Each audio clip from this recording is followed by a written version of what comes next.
François, s'il te plaît, peux-tu nous dire quelles seront les observations utiles et pourquoi? Eh bien, je vais vous présenter une dizaine d'observations qui sont souvent utiles dans presque tous les sites et qui sont non exhaustives parce que parfois il y a des sites particuliers avec des structures vraiment spécifiques à ce site. Là, on en dira un mot aussi peut-être. Donc le premier point, la pression. En gros, il ne faut jamais oublier que ce qui fait la différence entre de l'air comprimé et de l'air pas comprimé, c'est la pression. Et donc, si on arrive et que la pression est nulle, dans une installation d'air comprimé qu'on supposait être sous pression, c'est un gros souci. Ça peut venir comme cause, par exemple, d'une coupure de courant.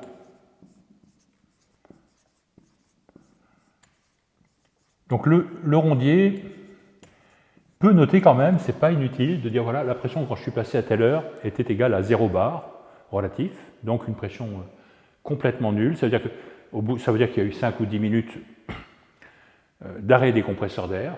Dans beaucoup d'usines, la consommation, ne serait-ce que les fuites, font que la pression chute en quelques minutes. Ce n'est pas tout à fait général, il y a des usines où il y a très peu de fuites, des bancs d'essai par exemple, où au bout de 3 mois, il y a toujours 100 bars dans les tuyaux. Donc, pourquoi c'est utile ce point-là? Ça permet, il y a un événement inhabituel, la pression est nulle, on pense que ça peut être une coupure de courant, on va vérifier si les intensités enregistrées à ce moment-là sont nulles également, et on va peut-être examiner si c'est une coupure de courant prévue pour des travaux ou une coupure de courant provoquée par un défaut de l'alimentation électrique de l'usine. Voilà. Alors, un deuxième élément, la pression n'est pas nulle, mais elle est trop basse. Donc le rondier n'a pas une connaissance détaillée des réglages, mais s'il arrive dans une usine et qu'on lui dit normalement il faut qu'il y ait au moins 6 bars à tel endroit, s'il arrive et qu'il y a 5 bars, il peut le noter. Et pourquoi ça se produit? Il y a des causes là-dessus. En tout cas, le fait que ce soit signalé par le rondier permettra de voir ce qui s'est passé. Alors, on peut avoir des pics de débit. Tout d'un coup, il y a des gens qui ont raccordé au réseau de nouvelles machines et qui se mettent à consommer de grandes quantités d'air comprimé. Ce n'était pas prévu, ça a peut-être été une improvisation. Des gens, quelquefois, cherchent à refroidir un palier de ventilateur avec un gros débit d'air comprimé.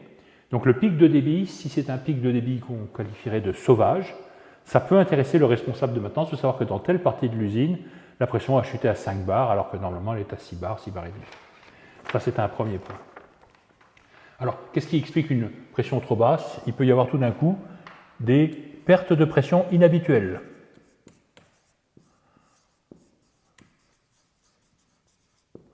Les pertes de pression inhabituelles, une perte de pression ou des pertes de pression, ça peut arriver quand tout d'un coup vous êtes en train de remplir votre réseau d'air comprimé d'eau liquide, de condensat. Quand ça se produit, vous avez des pertes de pression qui sont beaucoup plus fortes que celles qu'on a avec de l'air. L'eau fait un effet de bouchon et vous avez des pertes de pression qui sont peut-être 5 fois, 10 fois plus fortes qu'en marche normale, et vous pouvez vous trouver en bout de réseau avec non pas 8 bars, mais seulement 3-4 bars. Voilà. Alors, il y a encore un élément, un type d'observation qui peut être fait. Pression qui reste basse après une coupure de courant.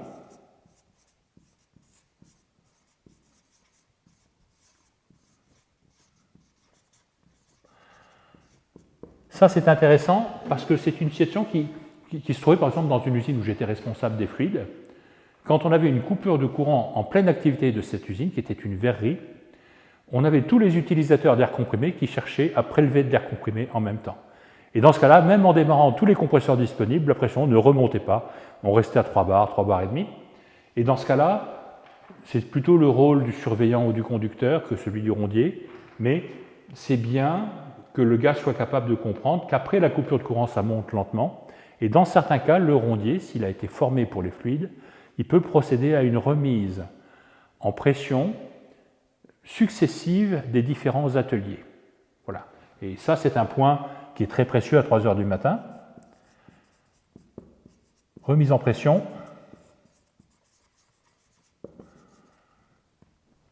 On va mettre ça au pluriel. Successive.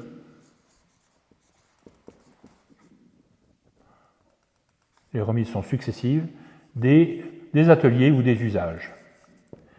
Donc le rondier, dans ce cas-là, fera, s'il est autorisé à le faire par ces procédures, il va fermer toutes les vannes de distribution. S'il y a un barillet, c'est très facile, sinon c'est quelquefois plus compliqué. Et il va remonter en pression un seul atelier en mettant tous les compresseurs pour remonter cet atelier. Quand l'atelier est arrivé à sa pression de consigne, il va ouvrir lentement la deuxième vanne, puis la troisième vanne, etc. Et au bout d'un moment, il va avoir remis en pression toute son usine en gagnant pas mal de temps par rapport à la situation qui ressemble un peu à une situation d'embouteillage dans le trafic quand tout le monde essaye de passer en même temps en cas de panne des sémaphores.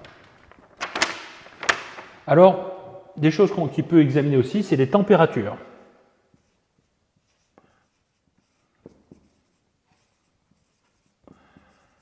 Donc il y a des températures trop élevées.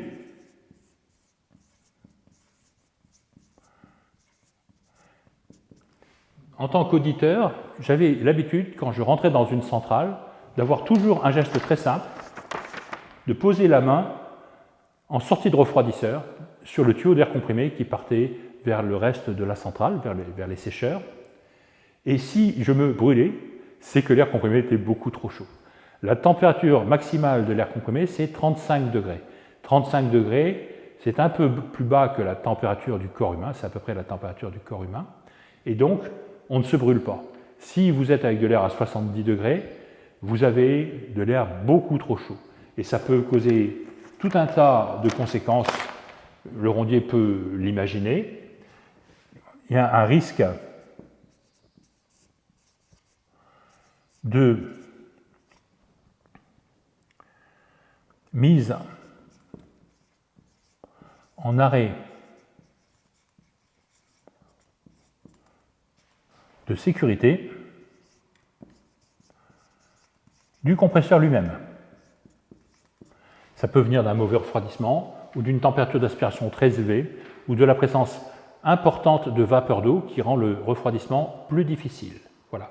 Donc les températures trop élevées, surtout en sortie de bloc vis sur un compresseur à vis, c'est des choses qui vont arrêter le compresseur.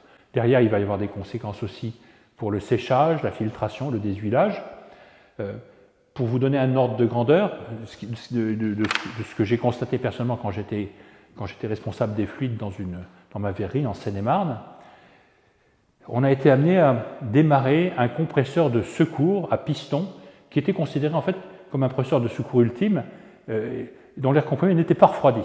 Donc au lieu de sortir à 25-30 degrés, notre air comprimé était un mélange d'air comprimé refroidi à 25-30 degrés et d'air refroidi à 130 degrés.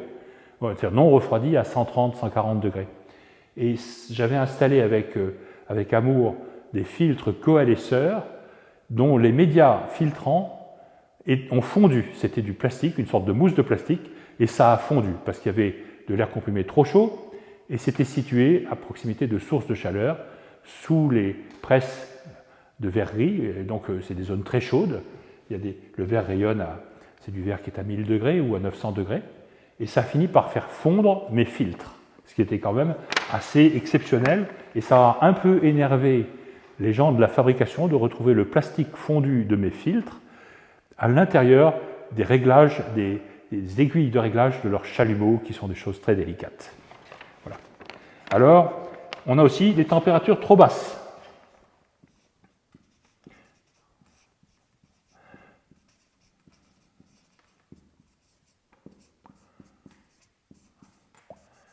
J'avais commencé à expliquer, je crois, et puis j'ai dû m'interrompre, que les gens ont tellement peur d'avoir de l'air comprimé trop chaud en été qu'ils font des ouvertures excessives et qu'ils mettent leur compresseur quasiment dehors dans des endroits où il peut faire moins 10, moins 15, dans les Vosges par exemple.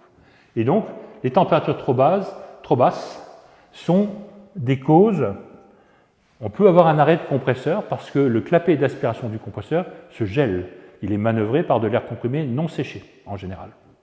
Deuxièmement, on peut avoir des températures très basses qui vont créer un gel des condensats.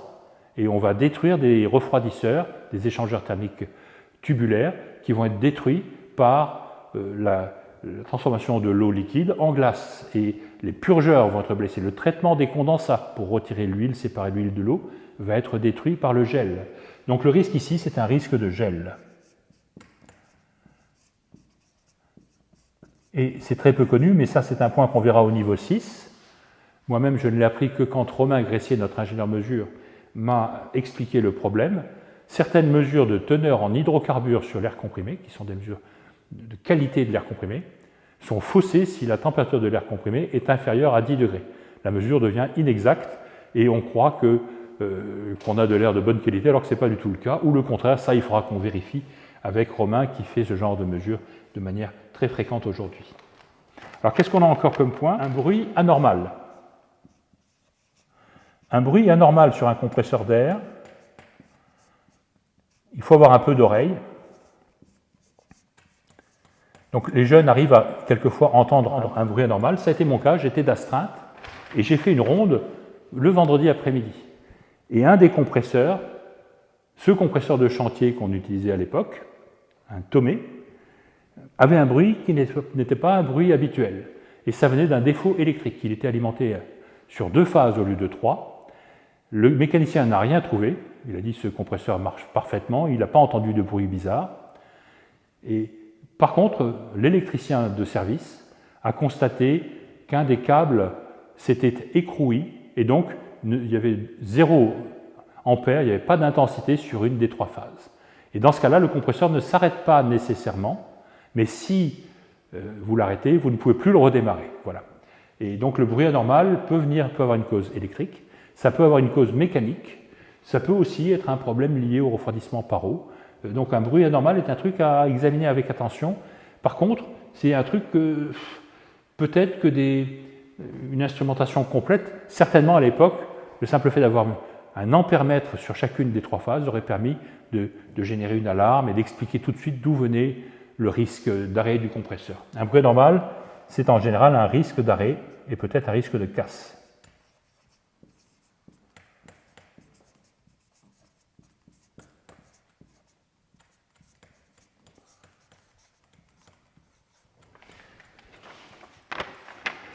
L'odeur de brûlé. L'odeur de brûlé peut être une indication d'un problème électrique.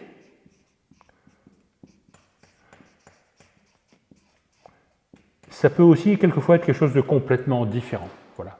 Mais l'odeur de brûlé, c'est une odeur qui peut venir d'une décomposition de l'huile par une température qui n'est pas encore assez montée. Vous voyez, quand vous faites la vidange d'un compresseur, au départ, l'huile, le lubrifiant du compresseur à vis lubrifié peut contenir des éléments, des hydrocarbures volatiles très légers qui s'évaporent. Et ça met dans votre centrale une odeur bizarre qui dépend de la qualité de l'huile que vous utilisez. Voilà. Donc l'odeur de brûlé, il y a quand même pour les armoires électriques un risque d'incendie.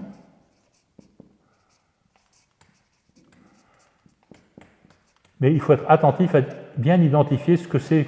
Ça peut être un câble qui chauffe et qui va brûler dans l'armoire électrique. Ça peut être un câble qui chauffe sur la boîte à bornes d'un moteur quand on n'a pas monté les presses et toupes. C'est des choses un peu techniques, mais on les expliquera. Et en tout cas, l'odeur de brûlé, le rondier va la sentir. Si c'est une odeur qui est liée à la qualité de l'huile, c'est pas grave, il va déclencher une alarme, un examen, et les gens vont comprendre au bout d'un moment que c'est l'huile qui est en train de s'évaporer, en partie en dégageant cette odeur. Une fuite d'huile.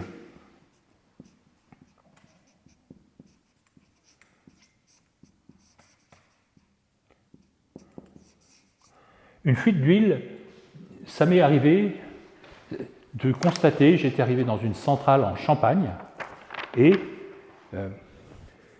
j'étais un peu en retard, donc mes collègues étaient allés déjeuner sans moi et je suis rentré, comme il faisait assez froid, je suis rentré dans la centrale d'air comprimé qui était bizarrement pas verrouillé, j'ai pu rentrer comme je voulais. Et là, j'ai eu l'impression qu'il y avait une petite trace sous le compresseur, vous voyez. Je suis resté debout devant le compresseur qui tournait, il y avait 3 compresseurs dans cette centrale. Au bout de 10 minutes, la trace brillante avait avancé de quelques centimètres. Au bout de 20 minutes, j'ai constaté que c'était une flaque d'huile qui se formait. Quelque chose fuyait dans le compresseur. Et j'ai téléphoné à mes collègues en leur disant que leur compresseur avait une fuite d'huile et qu'il faudrait peut-être qu'ils fassent quelque chose avant que le compresseur s'arrête par manque d'huile. Voilà. La fuite d'huile est un truc qu'à ma connaissance, aucun capteur, peut-être des caméras maintenant, avec de l'intelligence artificielle, mais quand j'ai fait cette visite, cette expérience dans cette centrale en Champagne, aucun capteur n'était capable de remplacer un opérateur humain disant c'est bizarre, il y a une fuite d'huile sous le compresseur. Voilà. Et enfin, il y a des examens très importants qui peuvent être faits par le rondier, c'est les purgeurs de condensat.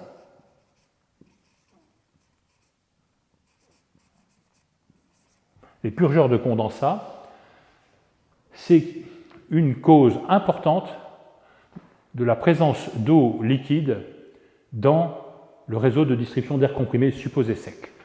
Les purgeurs de condensat, il y en a sur le compresseur, sur le réservoir, il y en a sur les sécheurs frigorifiques.